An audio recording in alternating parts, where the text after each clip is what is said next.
वफा उस रिश्ते के अंदर आती है जिस रिश्ते के अंदर कोई लालच। हजरत अब्दुल्ला बिन मुबारक रहमतुल्लाह ताला अलैह फरमाते हैं, लालच के रिश्ते हैं दुनिया के, लालच के। आपके इंतकाल का वक्त आया तो अम्मा बड़ा रो रही थी। अब्दुल्ला बिन मुबारक रहमतुल्लाह अलैह अपनी अम्मा से कहने लगे, अम्मा तू क्यों रोती है, तेरे तो और भी बेटे हैं, तू को मेरे बाद लवारस तो नहीं हो जाएगी, आखिरी वक्त है, नज़ा काल। अम्मा तू क्यों रोती है, और भी बेटे हैं।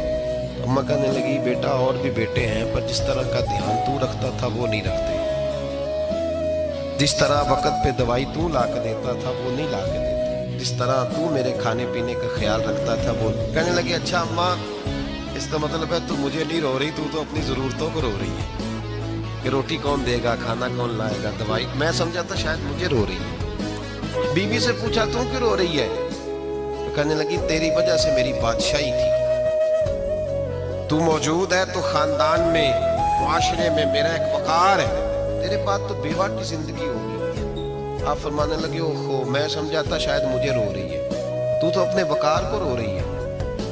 बेटों और बेटियों से पूछा, तुम्हारी आंखों में क्यों आंसू छलकते हैं। कहने लगी, अब्बा जिस प्यार से बाप शादी करता है दूसरा कोई नहीं कर सकता, और जिस मोहब्बत से बाप ला के कमा के देता है दूसरा कोई नहीं दे सकता। फरमाने लगे, ओहो मैं समझा था मुझे रो रहे हो, तुम तो शादियों को रो रहे हो, मेरे साथ तो ताल्लुक ही नहीं।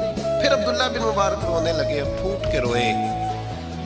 किसी ने कहा, आप क्यों रोते हैं। फरमाया, आज समझ आई है, मेरे साथ अगर बेलौस रिश्ता है तो या खुदा का है या मोहम्मद मुस्तफ़ा का है सल्लल्लाहु अलैहि वसल्लम। आज समझ आई है, वो मैंने जिनके साथ ताल्लुक मजबूत किया ही नहीं, कभी फजर छोड़ी, कभी जोर छोड़ी, कभी ये रह गया, कभी वो रह गया, कभी दाढ़ी का प्रोग्राम बना, कभी रह गया। जिनके साथ मैं कमजोर था वो मेरे साथ मजबूत थे, और जिनके साथ मैं मजबूत था उनका मेरे साथ क्या हाल।